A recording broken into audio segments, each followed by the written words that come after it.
जय हिंद। आप सभी लोगों का स्वागत है आपके अपने YouTube channel Goswami class time पर।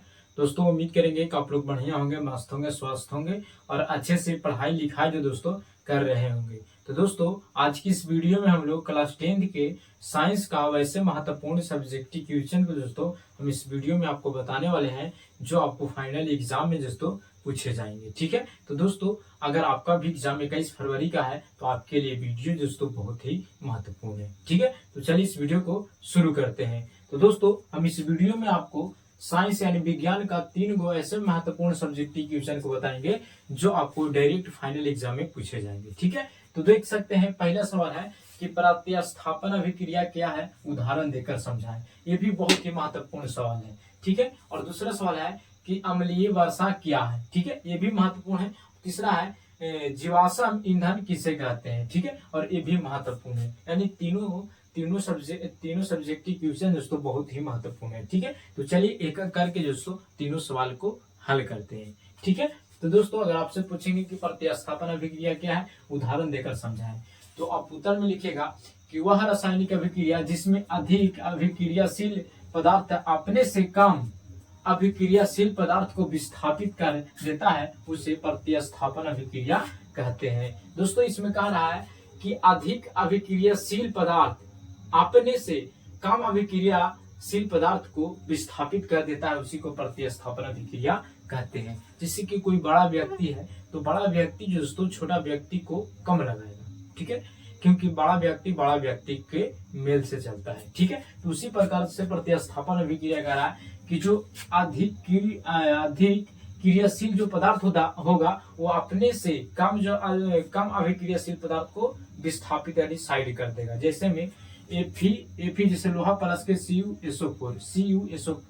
ठीक है, इसका क्या होता है फॉर्मूला, CuSO4 के होता है। रासायनिक सूत्र क्या होता है, तो कॉपर सल्फेट होता है।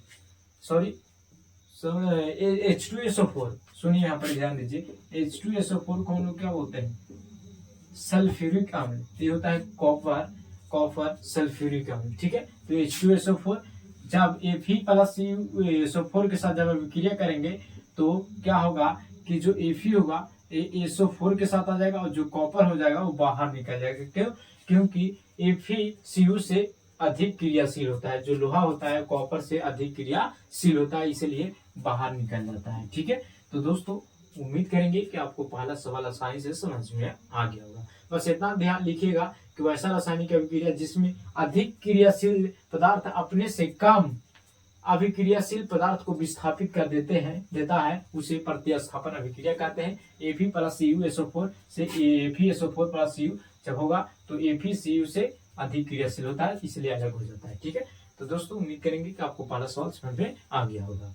ठीक है, अब चलते हैं दूसरा सवाल। दूसरा सवाल है कि अम्लीय वर्षा क्या है। अम्लीय वर्षा क्या है। ठीक है, तो दोस्तों याद रखिएगा, उत्तर में आप लिखिएगा कि जब वर्षा के पानी का pH मान कितना होता है, 5.6 से कम होता है, यानी अम्ल का pH मान 7 से कम होता है। अगर 7 से ज्यादा होगा तो क्षारीय हो जाएगा और यहाँ से सवाल आपको से पूछे जाएंगे pH मान। ठीक है, तो दोस्तों pH मान की जो दोस्तों हम एक वीडियो आपके बीच में जरूर लाएंगे। ठीक है, तो दोस्तों अगर आपसे पूछेंगे कि अम्ल वर्षा क्या है, तो जब वर्षा के पानी का pH मान 5.6 से कम होता है तो ऐसे वर्षा को जलीय अम्लीय वर्षा कहते हैं। यानी कह सकते हैं कि 7 से कम को हम लोग अम्लीय वर्षा कहते हैं। ठीक है, अम्लीय वर्षा का मुख्य कारक नाइट्रोजन डाइऑक्साइड, क्या, नाइट्रोजन डाइऑक्साइड जिसका सूत्र होता है N2O, nitrogen oxide, sulphur dioxide यानी CO2 S2 क्या, SO2। ठीक है, अगर सल्फर डाइऑक्साइड के फॉर्मूला SO2 सल्फर के कारण से होता है। ठीक है, तो अगर आपसे पूछेंगे कि अम्लीय वर्षा क्या होता है, तो जब अम्ल वर्षा के पानी का pH मान 5.6 से कम होता है तो ऐसे वर्षा को अम्लीय वर्षा कहते हैं। अम्लीय वर्षा का मुख्य कारक नाइट्रोजन और डाइऑक्साइड यानी N2O, sulphur dioxide SO2 sulphur के कारण से होता है। ठीक है, तो आपको पूरा में पूरा अंक जो दोस्तों मिल जाएगा। ठीक है, तो इस प्रकार से आप लिख दीजिएगा। ठीक है, तो दोस्तों उम्मीद करेंगे कि आपको दूसरा सवाल समझ में आ गया होगा। अब हम लोग चलते हैं तीसरा सवाल पर। तीसरा सवाल है जीवाश्म ईंधन, जिसको हम लोग जीवराश ईंधन भी कहते हैं। ठीक है, उत्तर में लिखेगा कि करोड़ों वर्षों तक पृथ्वी की सतह में गहरे दबे हुए पौधे और पशुओं के अवशेषों द्वारा जो ईंधन बनता है उसे जीवाश्म ईंधन कहते हैं। यानी जो करोड़ों वर्ष जो पृथ्वी के सतह में जब कोई वस्तु होवे चाहे कोई चीज होवे जो दब जाता है, चाहे तो पेड़ पौधा होवे चाहे तो जीव जंतु होवे, और वो करोड़ों वर्ष तक बीत जाता है, तब जो दोस्तों जाके ईंधन बन जाता है, उसी को हम लोग जीवराश ईंधन कहते हैं। जैसे में कोयला, पेट्रोलियम, प्राकृतिक गैस। अगर आपसे पूछेंगे कि कोयला का निर्माण कैसे होता है तो आप आसानी से बताइएगा कि जब करोड़ों बरस हो जाता है और करोड़ों वर्ष होने के बाद जब पृथ्वी के सतह में जब कोई भी पशु हो भी चाहे पेड़ पौधा हो भी धंस जाता है और उसको ऑक्सीजन न मिलने के कारण वो क्या बन जाता है, तो वो ईंधन बन जाता है। ठीक है, तो जैसे में कोयला, पेट्रोलियम, प्राकृतिक गैस, ये सब क्या है, जीवाश्म ईंधन है। इस सब के बनने में